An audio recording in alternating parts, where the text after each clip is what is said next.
नमस्कार। तो आज हम बात करने वाले हैं मॉडल्स के बारे में। हाँ, वही टॉपिक जो बोर्ड एग्जाम्स में अच्छे मार्क्स स्कोर करने के लिए बेहद जरूरी है। तो सबसे कॉमन कंफ्यूजन, मस्ट लगाएं या शुड, है ना? ये एक ऐसी चीज है जहां बहुत से स्टूडेंट्स के मार्क्स कटते हैं।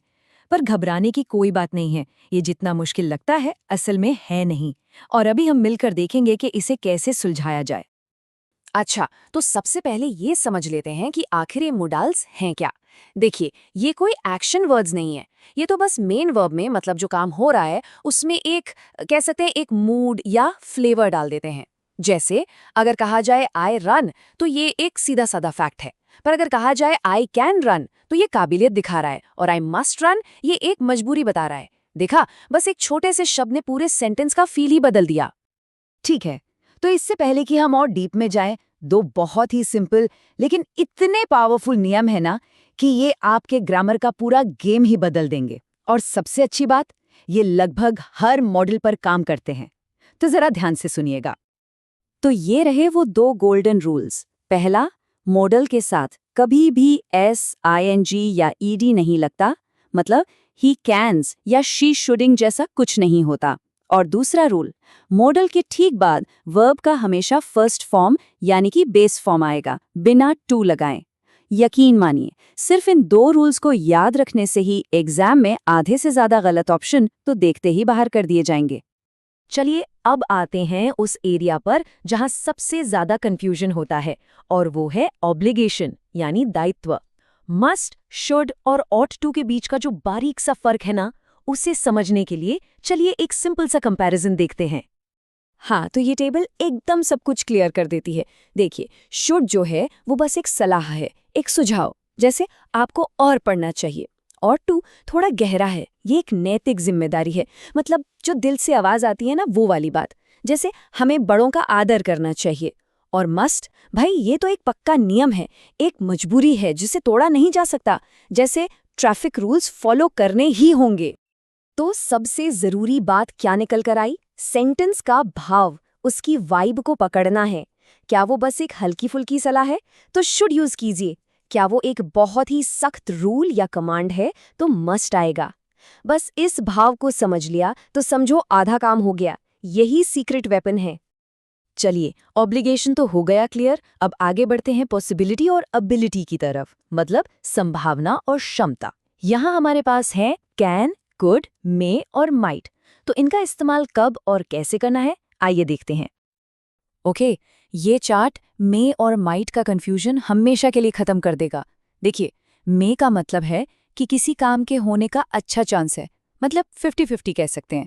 लेकिन जब हम माइट यूज करते हैं तो इसका मतलब है कि संभावना बहुत ही कम है, ना के बराबर, बस एक हल्का सा चांस। अच्छा, अब आते हैं कैन और कुड पर।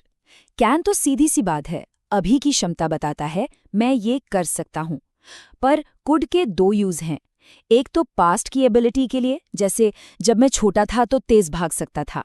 और दूसरा जो बहुत जरूरी है वो है पोलाइट रिक्वेस्ट करने के लिए, मतलब जब बहुत विनम्रता से कुछ पूछा जा रहा हो, जैसे could you please pass the salt. ये कैन आई से ज्यादा पोलाइट माना जाता है।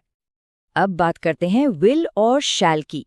ट्रेडिशनल ग्रामर में आई और वी के साथ शैल लगता था, लेकिन अब एग्जाम्स में इसका ट्रेंड थोड़ा बदल गया है। जब कोई अपना पक्का इरादा, अपनी डिटर्मिनेशन दिखाता है तो वो आई के साथ भी विल लगाता है, जैसे आई विल स्कोर 95%। और वहीं दूसरी तरफ जब कोई आदेश या धमकी दी जाती है तो यू या ही के साथ शैल का यूज होता है, जैसे यू शैल बी पनिश्ड। तो मतलब सेंटेंस का कॉन्टेक्स्ट समझना बहुत जरूरी है। ओके, तो अभी तक हमने काफी कुछ कवर कर लिया है। अब इन सब को एक साथ मिलाकर एक प्रैक्टिकल चीट शीट बनाते हैं। ये एग्जाम में fill in the blank solve करते टाइम बहुत काम आएगी। तो ये है वो 7 क्लूज, आपकी पर्सनल गाइड। देखिए, अगर सेंटेंस में प्लीज जैसा कुछ है या टोन बहुत पोलाइट है तो कुड, वुड या मे के बारे में सोचिए। अगर कोई रूल, लॉ या सजा की बात हो रही है तो सीधा मस्ट लगाइए। और ये वाला सबसे बड़ा हिंट है, अगर खाली जगह के बाद टू लिखा है तो 99% चांस है कि जवाब ऑट है। इसी तरह मॉरल ड्यूटी के लिए ऑट टू, सलाह के लिए शुड, एबिलिटी के लिए कैन या कुड और बहुत ही कम संभावना के लिए माइट। बस इन क्लूज को फॉलो कीजिए और सही जवाब आपके सामने होगा। ठीक है, थियोरी तो बहुत हो गई, अब टाइम है प्रैक्टिस का। चलिए एक छोटा सा रैपिड फायर राउंड खेलते हैं कुछ सैम्पल एग्जाम क्वेश्चंस के साथ। रेडी? पहला सवाल आपके सामने है, we must respect our parents. यहाँ हिंट है मॉरल ड्यूटी, यानी नैतिक कर्तव्य। तो क्या लगता है क्या आएगा? बिल्कुल सही जवाब है ऑट टू। हमने बात की थी ना कि जब भी मॉरल ड्यूटी या दिल से निकली जिम्मेदारी की बात हो तो ऑट टू ही आता है। चलिए अगला देखते हैं। The sky is clear, it dash today. यहाँ क्लू है कमजोर संभावना। आसमान साफ है तो बारिश का चांस बहुत कम है। तो कौन सा मॉडल यहाँ फिट बैठेगा? जी हाँ, जवाब है माइट, क्योंकि माइट का इस्तेमाल हम तभी करते हैं जब संभावना बहुत ही कम या न के बराबर हो। एकदम परफेक्ट।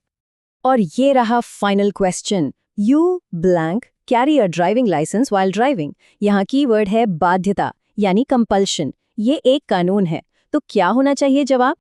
और इसका जवाब है मस्ट। बिल्कुल, क्योंकि जब भी कोई नियम, कानून या ऐसी कोई चीज होती है जिसे मानना ही पड़ता है, तो हम हमेशा मस्ट का इस्तेमाल करते हैं। बहुत बढ़िया। तो इस पूरी चर्चा में हमने मॉडल्स के रूल्स और उनको पहचानने की ट्रिक सीखी। अब एक आखिरी सवाल। इस टॉपिक में महारत हासिल करने के लिए जो पक्का इरादा है, उसे दिखाने के लिए कौन सा मॉडल यूज होगा? मुझे लगता है हम सबको जवाब पता है। We will master this topic. अब पूरे कॉन्फिडेंस के साथ एग्जाम की तैयारी कीजिए।